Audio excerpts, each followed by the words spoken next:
పితా పుత్ర పవిత్రాత్మ నామమున ఆమేన్. ప్రభువు మీతో నుందురుగాక, మీ ఆత్మతో నుందురుగాక. పునీత మార్కు గారు రాసిన సువిశేషములోని భాగము. ప్రభువా మీకు మహిమ కలుగునుగాక. 9వ అధ్యాయము పవిత్ర వచనములు 30 నుంచి 37 వరకు. వారు ఆ స్థలమును వీడి గలిలియా ప్రాంతములకు వెళ్ళిరి. తాను ఎచటనున్నది ఎవరికీ తెలియకూడదని ఆయన కోరిక. ఏలైనా మనుష్య కుమారుడు శత్రువుల చేతికి అప్పగింపబడును, వారు ఆయనను చంపుదురు. కానీ మరణించిన 3వ దినమున ఆయన పునరుత్థానమగును అని యేసు తన శిష్యులకు బోధించుచుండెను. శిష్యులు దీనిని గ్రహించలేకపోయేవి. అయినను ఆయనను అడుగుటకు భయపడిరి. అంతటా వారు కఫర్నామునకు వచ్చిరి. అందొక ఇంట ప్రవేశించిన పిదప యేసు తన శిష్యులను మార్గమధ్యమున మీరు ఏ విషయముల గురించి తర్కించుచుండిరి అని అడిగిరి.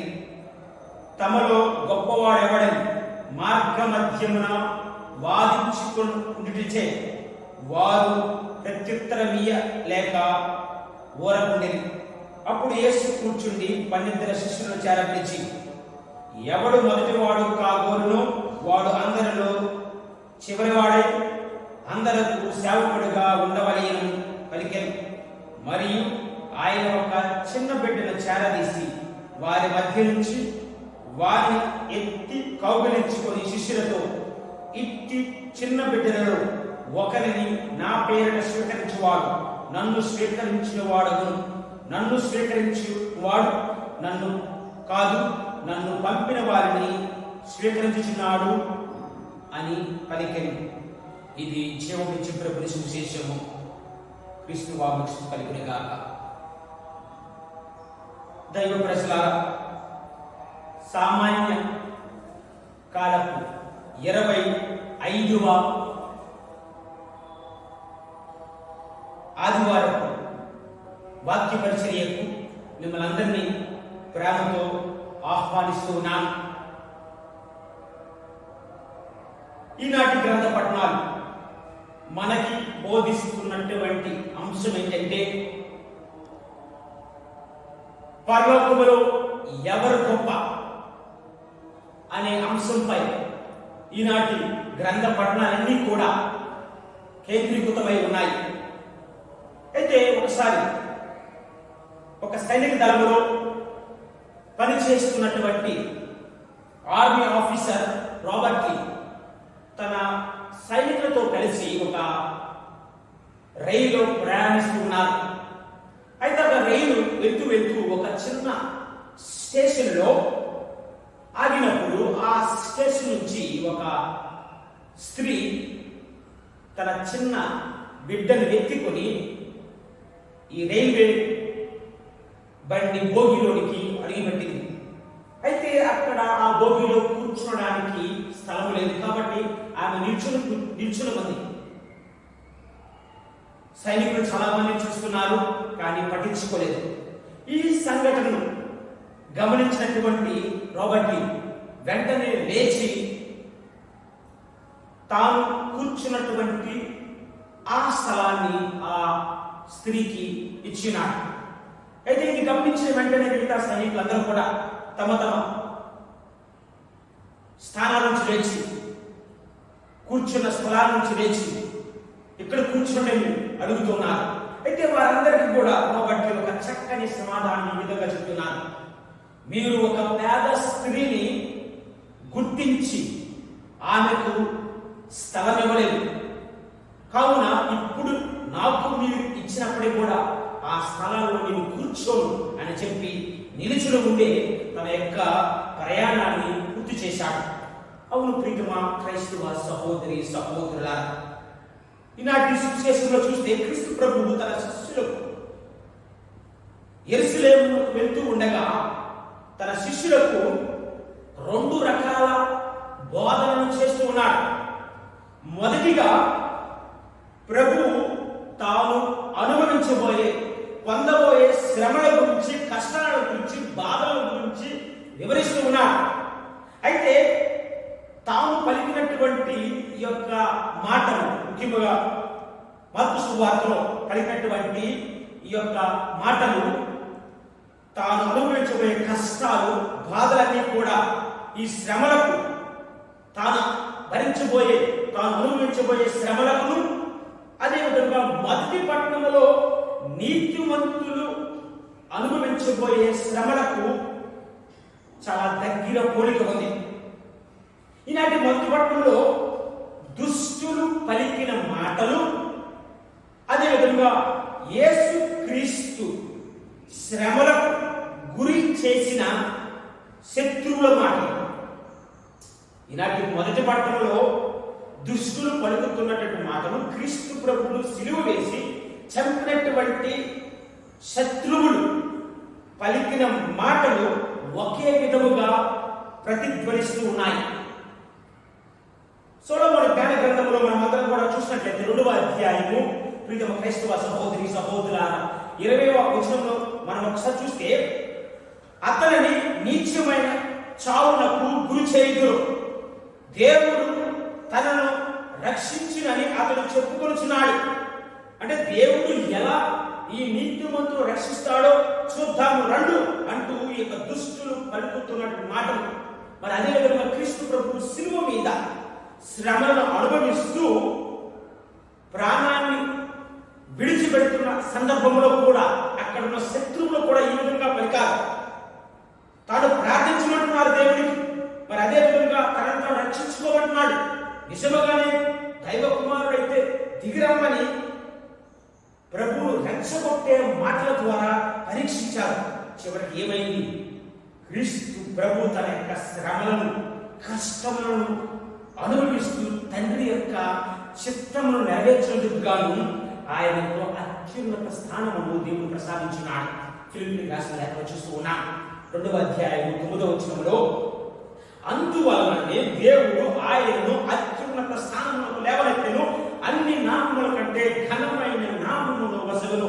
ప్రియతమ క్రైస్తవ సహోదరి సహోదరులారా, కాబట్టి తన శ్రమలకు గాను, కష్టములకు గాను దేవుడిచ్చినటువంటి ఇది ఒక వరం. కావున ప్రియ దైవ ప్రజల, ఇది మొదటిగా అంటే క్రీస్తు ప్రభు తన యొక్క శిష్యులకు బోధిస్తున్నటువంటి అంశాల్లో మొదటి అంశం ఇది. ఇంకా రెండవది ఏంటంటే, తన శిష్యులలో ఎవరు గొప్ప, ఎవరు ఉన్నతమైన వారు, పరలోకంలో ఎవరు పెద్దగా ఉంటారు అని వారు వాదించుకునే అంశాన్ని ముందుగానే క్రీస్తు ప్రభువు గ్రహించి పసిగట్టి వారిని చిన్న పిల్లల యొక్క మనస్తత్వాన్ని కలిగి జీవించమంటున్నాడు. ప్రియతమ క్రైస్తవ సహోదరి సహోదరులారా, ఒకసారి క్రీస్తు ప్రభువు యొక్క శిష్యులందరూ కూడా మార్గమధ్యంలో ఎలాంటి విషయాలను ఏ విధముగా తర్కించుకుంటున్నారు అనే అంశాన్ని మనం అందరం కూడా ఊహాజనితముగా వివరించినట్లయితే, మొదటిగా పేతురు గారు బహుశా ఈ విధంగా అంటారు, నేను సంఘానికి పెద్దవాడు, ఎందుకంటే క్రీస్తు ప్రభు నన్ను కేఫా అని పిలిచారు. నువ్వు రాయి, ఈ రాతి మీద నా సంఘాన్ని నిర్మిస్తాను అని క్రీస్తు ప్రభు నాకు చెప్పారు. కాబట్టి నేనే పరలోకములో గొప్పవాడిగా ఉంటాను, పరలోకములో నేనే గొప్ప, నేనే పెద్ద అని మార్గమధ్యంలో పలికి ఉండవచ్చు. ఇంకా రెండవదిగా చూసినట్లయితే పునీత యోహాను గారు బహుశా పేతురు గారు అనవచ్చు, పేతురు గారు మీరు కొద్దిగా ఆగాలి, ఎందుకంటే అధికారాన్ని ఇస్తే సరిపోదు, అధికారాన్ని నీకు ఇచ్చినంత మాత్రాన నువ్వు పరలోకంలో గొప్పవాడు కావు. ఎందుకంటే క్రీస్తు ప్రభు ఎవరినైతే అధికముగా ప్రేమిస్తారో వారే పరలోకములో గొప్పవారు, ఉన్నతమైన వారిని పలికి ఉండవచ్చు. యోహాను సువార్త 19వ అధ్యాయము 26వ వచన ఆధారముగా మనము యోహాను గారి యొక్క మాటలను చెప్పవచ్చు. ఇంకా మూడవదిగా ఫిలిప్పు గారు కూడా ఈ విధంగా చెప్పవచ్చు, మీకు క్రీస్తు ప్రభు అధికారాన్ని ఇవ్వచ్చు, లేదా నిన్ను అధికంగా ప్రేమించవచ్చు. వాటన్నిటికంటే క్రీస్తు ప్రభు నన్నే పరలోకములో గొప్పవాడిని నియమిస్తాడు. ఎందుకంటే మీ యొక్క సలహాలను మాత్రమే ఆయన అద్భుతం చేసినప్పుడు తీసుకున్నాడు, కానీ ఆయన అద్భుతం చేసినప్పుడు నా సహాయాన్ని ఆయన తీసుకున్నాడు. మీ సలహాలు మాత్రమే, నాది మాత్రం ఆయన పని చేస్తున్నప్పుడు కానీ అద్భుతాలు చేస్తున్నప్పుడు కానీ నా యొక్క సహాయాన్ని కోరి ఉన్నాడు. కాబట్టి ఆయన ఏం చేయాలన్నా నా యొక్క సహాయం ఆయన కావాలి. కాబట్టి పరలోకంలో నేనే గొప్పవాడిగా దేవుడు క్రీస్తు ప్రభు పరిగణిస్తాడు అని పలికబడవచ్చు. ఇంకా చివరిగా అందరి గురించి చెప్తే సమయం సరిపోదు. యూదా ఇస్కరియోతు కూడా ఈ విధంగా చెప్పవచ్చు. అదేంటంటే మీరు కేవలం దేవుడు ఈ విధంగా క్రీస్తు ప్రభు మీకు ఈ విధంగా చెప్పవచ్చు, ప్రేమించవచ్చు, లేకపోతే మీ యొక్క సహకారాన్ని పొందవచ్చు. కానీ ఇక్కడ క్రీస్తు ప్రభు నాకు అధికారాన్ని ఇచ్చాడు, డబ్బు మీద అధికారాన్ని ఇచ్చాడు, బాధ్యతలు ఇచ్చాడు. కాబట్టి ఖచ్చితంగా నన్నే ప్రధానమైనటువంటి వ్యక్తిగా నియమిస్తాడు పరలోకంలో. కాబట్టి నేనే గొప్పవాడిని అని పలికిపడవచ్చు. ప్రీతమ క్రైస్తవ సహోదరులారా, ఎవరు గొప్ప అనే అంశం శిష్యుల మధ్యనే కాదు, ఆ రోజులో ఈ రోజులో ప్రతి ఒక్కరిలో ఉంది. మనం చరిత్ర ఒక్కసారి తిరగేస్తే, చరిత్రను మనం ఒక్కసారి చూసినట్లయితే అనేక మంది యొక్క గొప్పతనానికి ఎవరు గొప్ప అనే అంశముపై అనేక మంది అనేక విధాలుగా రాకులాట చెందడం మనం అందరూ కూడా గమనిస్తూ ఉన్నాం. అందుకనే ప్రీతమ క్రైస్తవ సహోదరులారా, వారి యొక్క గొప్పతనాన్ని చాటి చెప్పుకోవడానికి ఒక బాణపు విల్లుతో మొదలైనటువంటి సంఘటనలు అనుభవం వరకు అభివృద్ధి చెందాయి. మరి ప్రీతమ క్రైస్తవ సహోదరులారా, ఇవన్నీ కూడా ప్రజల యొక్క శ్రేయస్కరమే జరుగుతున్నాయా, లేకపోతే మన యొక్క అసూయ స్వార్థపూరితమైనటువంటి మనస్తత్వాల ద్వారా ఇవి అభివృద్ధి చెందుతున్నాయి, లేదా ప్రజలను నాశనం చేస్తున్నాయా అనేది ఆత్మపరిశీలన చేసుకోవాలి. అసలు ఈ గొప్పతనంలో ఏముంది? ఇప్పటికీ అనేక మంది అనేక విధాలుగా ప్రాకులాట చెందుతున్నారు.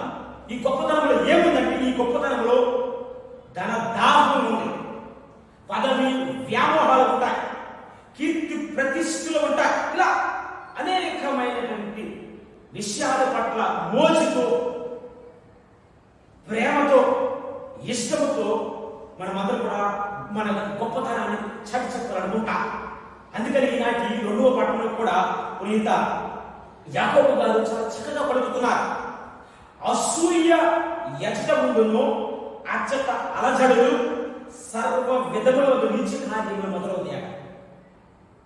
ప్రీతమ క్రైస్తవ సహోదరు, అసూయ స్వార్థపూరిత మనస్తత్వాలు ఎక్కడ ఉంటాయో అక్కడే అలజడులు, కొట్లాట్లు, గొడవలు, అదేవిధంగా నీచమైనటువంటి కార్యాలు వెలువడతాయి. కాబట్టి ప్రీతమ క్రైస్తవ సహోదరులారా, ఈ యొక్క గొప్పతనం ఎవరు గొప్ప అనే పిచ్చిని విడిచిపెట్టి మన యొక్క జీవితంలో ప్రభు యొక్క చిత్తమును మనం కూడా తెలుసుకోవాలి. అది మనంది ప్రభు కోరేది. అందుకనే ప్రీతమ క్రైస్తవ సహోదరులారా, ఇలాంటి మనస్తత్వాలు తమ యొక్క శిష్యుల్లో ఉన్నాయని గ్రహించినటువంటి క్రీస్తు ప్రభు వాళ్ళలో ఉన్నటువంటి స్వార్థపూరిత గుణాలను, స్వార్థపూరిత మనస్తత్వాలను విడిచిపెట్టమంటున్నాడు. విడిచిపెట్టమని చెప్తూ తన యొక్క శ్రమల గురించి వారికి తెలియజేస్తున్నాడు. చిన్న పిల్లల యొక్క మనస్తత్వాన్ని కలిగి ఉండాలి మీరందరూ అని వారికి అర్థం చేస్తున్నాడు. కాకపోతే వారికి అర్థం కాలేదు. ఎందుకంటే కిందిటి వారిలో మనం చూస్తున్నాం, క్రీస్తు అంటున్నారు, మీరు ఎవరైనా భావిస్తున్నారు చెప్పినప్పుడు కొంతమంది ప్రవక్తల్లో ఒకటిగా బాప్తిస్మ యోహాను అన్నారు. మరి క్రీస్తు మీరెవరు అనుకుంటున్నారు అని అడిగిన వెంటనే పేతురు గారు పలికిన మాట, నీవు సజీవుడైనటువంటి దేవుని కుమారుడు అని పలికిన వారు ఈ వారంలో ఎవరు గొప్ప అనే అంశంపై వాదించుకుంటున్నారు. ఎవరు పెద్ద పరలోకంలో అనే అంశంపై వీరందరూ కూడా తర్కించుకోవడం మనం చూస్తున్నాం. అంటే దీని ద్వారా మనకు అర్థమైంది ఏంటంటే, నిజంగా వారు క్రీస్తు ప్రభు ఎవరో అని తెలుసుకుంటే ఇలాంటి స్వార్థపూరితమైనటువంటి గుణాలతో ఎవరు గొప్ప అనే అంశంపై వారు తప్పించుకునే ఉండేవారు కాదు. కాబట్టి ప్రియతమ క్రైస్తవ సహోదరి సహోదర, వారు నిజంగా క్రీస్తు ప్రభు ఎవరో తెలుసుకుంటే చిన్న పిల్లల యొక్క మనస్తత్వాలను పోలి జీవించేవారు. మరి చిన్న పిల్లల మనస్తత్వాన్ని ఎందుకు ప్రభువు ఏర్పరచుకోవాలి వారి యొక్క అనుదిన జీవితంలో అనే అంశానికి వచ్చినట్లయితే, మొదటిగా చిన్నపిల్లలందరూ కూడా వర్తమాన కాలంలో జీవిస్తారు. తిట్టుకుంటారు, కొట్టుకుంటారు, మాట్లాడుకుంటారు, మండిస్తారు, మళ్ళీ స్నేహితులుగా ఉంటారు. తిట్టుకుంటారు, కొట్టుకుంటారు, కానీ వెంటనే కలిసిపోతారు. వాళ్ళు ఎటువంటి మనస్పర్ధలు కలిగి ఉండవు. వాళ్ళు ఎటువంటి పాత పాపములకు గాను, అదేవిధంగా బలహీనతలకు గాను చోటు లేదు, తాము లేదు. వెంటనే మర్చిపోతారు, మన్నించుకుంటారు. ఇంక రెండోది ఏంటంటే, వారు తెలియనిది తెలుసుకోవాలనుకుంటారు. మనలాగా అన్ని నాకే తెలుసు, నాకు సర్వమును తెలుసు అని వినలేదు. తెలియని విషయాల పట్ల వారు ఎక్కువగా మొండితనంతో తెలుసుకోవాలనుకుంటారు. అది చిన్నపిల్లల యొక్క మనస్తత్వం. ఇంక మూడోది ఏంటంటే, పని చేయడానికి, ఆడటానికి కలిసిపోరు. ఏదైనా వాళ్ళు చేయాలనుకుంటే దాన్ని ఖచ్చితంగా చేస్తారు, కలిసిపోరు. అలసట లేని మనస్తత్వాన్ని కలిగి ఉండాలంట. ప్రభు సేవ చేయడంలో కూడా, ప్రభువుని ఇతరులకు చెప్పడంలో కూడా. ఇంకా నాలుగోది ఏంటంటే, వాళ్ళు హెచ్చు తగ్గులు, తారతమ్యాలు, కులగోత్రాలు, తేడాలు ఉండవు, వ్యత్యాసాలు మనకు కనిపించవు. ఇంకా ఐదవదిగా వారు కపటము లేని ప్రేమను కలిగి ఉంటారు. కపటము లేని ప్రేమను కలిగి ఉంటారు. అలాంటి ప్రేమను కూడా మనం కూడా కలిగి ఉండాలని క్రీస్తు ప్రభు చెబుతున్నారు. ఇంకా చివరికి ఆలోచించినట్లయితే, వారు ఎప్పుడు కూడా ఒకరి మీద ఒకరు ఆధారపడి జీవిస్తారు, ఒకరి మీద ఒకరు ఆధారపడి జీవిస్తారు. మనము కూడా ఇక చిన్న పిల్లల యొక్క మనస్తత్వం ద్వారా కపటం లేని ప్రేమను కలిగి ఎటువంటి తారతమ్యాలు లేకుండా దేవుని మీదే ఆధారపడి జీవించాలి. దేవుడే సర్వస్వం గుర్తించి మనం జీవించాలి. ప్రియతమ క్రైస్తవ సహోదరి సహోదరులారా, ప్రభు ఎవరైతే తనను అనుసరించాలనుకుంటున్నారో వారందరూ కూడా ఒక సత్యాన్ని నేర్చుకోవాలి. అదేంటంటే, నన్ను అనుసరింపబోరు వారందరూ కూడా ప్రియతమ క్రైస్తవ సహోదరి సహోదరులారా, పేరు ప్రతిష్ఠల కోసం మీరు పాపులాడి చెందకూడదు. సాధారణమైనటువంటి పిల్లల వలె, ప్రజల వలె, సామాన్యుల వలె జీవించాలి. పేదవాడికి, అవసరంలో ఉన్న వారికి సహాయం చేయాలి. చేసి ప్రభు యొక్క సువార్తను మీరు బోధించగలగాలి. చిన్న పిల్లవారి వలె, సేవకుల వలె మీరు ఉండాలి. అప్పుడే మిమ్మల్ని కూడా క్రీస్తు ప్రభువు ఏ విధముగానైతే అత్యున్నత స్థానములకు ప్రభువు లేవనెత్తారో, మిమ్మల్ని కూడా ఆ విధముగానే అత్యున్నత స్థానానికి లేవనెత్తుతారు దేవుడని ఈనాటి గ్రంథ ప్రమాణాలను కూడా బోధిస్తూ ఉన్నాయి. కావున ప్రియతమ క్రైస్తవ సహోదరి సహోదరులారా, మన యొక్క మనస్తత్వాలు ఏ విధంగా ఉన్నాయి, మన యొక్క ఆలోచన సరళి ఏ విధంగా ఉన్నది. చిన్న పిల్లల యొక్క మనస్తత్వాన్ని కలిగి చిన్నవాడి వలె సేవకు రూపము దాల్చడానికి, సేవకునిగా ఉండడానికి మన యొక్క అనుదిన జీవులు ప్రయత్నిస్తున్నామా? ఆత్మపరిశీలన చేసుకొని దానికి కావలసినటువంటి శక్తిని, యుక్తిని ఆ యొక్క దేవాది దేవుడు ప్రసాదించాలని కోరుకుంటున్నాను.